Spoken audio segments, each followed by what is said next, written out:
বিশ্বনবী একজনকে জিজ্ঞেস করলো, মাসমুক, তোমার নাম কি? সাহাবী বলল, ইসমি হাসান ইয়া রাসূলুল্লাহ, আমার নাম হাসান। হাসান মানে হচ্ছে অ্যাংজাইটি, দুশ্চিন্তা। বিশ্বনবী বললেন, অ্যাংজাইটি, দুশ্চিন্তা কি কারো নাম হতে পারে? তোমার নাম আজকে থেকে হাসান নয়, আজ থেকে তোমার নাম সাহাল। সাহাল মানে সহজ। সাহাল মানে কি? হাসান কয়, না ইয়া রাসূলুল্লাহ, আমার বাপ চাচা যেই নাম দিয়েছে ওইটা আমি চেঞ্জ করুম না। নাম চেঞ্জ না করে বাড়িতে চলে গেছে। যাওয়ার পর থেকে ওর দুশ্চিন্তা আর শেষ হয় না। ওর ব্যবসায় দুশ্চিন্তা, ওর ফ্যামিলিতে দুশ্চিন্তা, ওর পেটে ব্যথা, পেট ব্যথা ভালো হয়, মাথা ব্যথা শুরু হয়ে যায়, মাথা ব্যথা ভালো হয়, ডায়রিয়া শুরু হয়ে যায়। একের পর এক দুশ্চিন্তার দাবানল তার উপরে ঢেলে দিচ্ছে কে? সবাই বলে, হাসান, ওই যে নবী তোমার নাম চেঞ্জ করছিল, নাম চেঞ্জ করো নাই, এই জন্য এই ঝামেলা, যাও নামটা চেঞ্জ করে আনো। এসে বিশ্বনবীর কাছে ক্ষমা চাইলো, ইয়া রাসূলুল্লাহ, আমার হাসান নামের দরকার নাই, আপনি সাহাল দিছিলেন ওইটাই ভালো। বিশ্বনবী বললেন, আজকে থেকে তুমি সাহাল। সাহাল বলে, আমি মরার আগের দিন পর্যন্ত এই সাহাল নামকরণ করার কারণে আমার সব কাজগুলোকে আল্লাহ সাহাল অর্থাৎ সহজ করে দিয়েছেন। জোরে কোন আল্লাহু আকবার। আরেক মহিলাকে বিশ্বনবী বললেন, মাসমুকি, হোয়াটস ইওর নেম, তোমার নাম কি? মহিলা বলল, আমার নাম হলো আসিয়া, মানে অবাধ্য। অবাধ্য আমার নাম।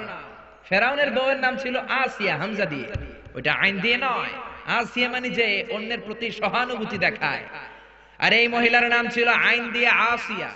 বিশ্বনবী বললেন, তোমার চেহারা এত সুন্দর আর নাম রাখছো বিদঘুটে আসিয়া, আজ থেকে তুমি আসিয়া নও, তুমি যেহেতু সুন্দরী, যাও, তোমার নাম আজকে থেকে জামিলা। জামিলা মানে সুন্দরী। মহিলা সাহাবী গ্রহণ করলেন। অন্যান্য মহিলারা বলে, মরার আগের দিন পর্যন্ত এই জামিলার রমণীটি বুড়ো হয়ে যায়, বার্ধক্যে উপনীত হয়ে যায়, কিন্তু চেহারার সৌন্দর্য কোনোদিন কমে নাই। কোন সুবহানাল্লাহ। নবীর বরকতের কারণে চেহারার সৌন্দর্য কোনো কমে নাই। এজন্য নবীর সুন্নাত আছে যেখানে আমরা আছি, কারণ আমার নবী যা শিখিয়েছেন তাতে রহমত, বরকত, মার্সি আর ব্লেসিংস বেশি না কম? যা নবী দিয়েছেন তাতে রহমত আর বরকত বেশি। আমার নবী যদি বিনোদন করেন, সে বিনোদনের সওয়াব আছে না নাই? বিশ্বনবী সাহাবাদেরকে নিয়ে খেজুর খেতে বসলেন। সবাই খেজুর খেয়ে সামনে রাখে, বিশ্বনবী রাখে না। আবু বকরও খাচ্ছে, উমারও খাচ্ছে, ওসমানও খাচ্ছে, আলীও খাচ্ছে। বিশ্বনবীর জামাতা আলীর বিচির সামনে উনি বিচি রাখে, সবার সামনে বিচি কম। আলীর বিচির সামনে বিচি বেশি, বিশ্বনবীর সামনে কোনো বিচি নাই। খাওয়ার পরে বিশ্বনবী রসিকতা করে বললেন, দেখো, আল্লাহ আমার এমন এক খাওয়া জামাই দিছে, সবাই খেজুর খাইছে কম, আমার মেয়ের জামাই আলী খাইছে ডবল। দেখো, তার সামনে বিচি অনেক বেশি।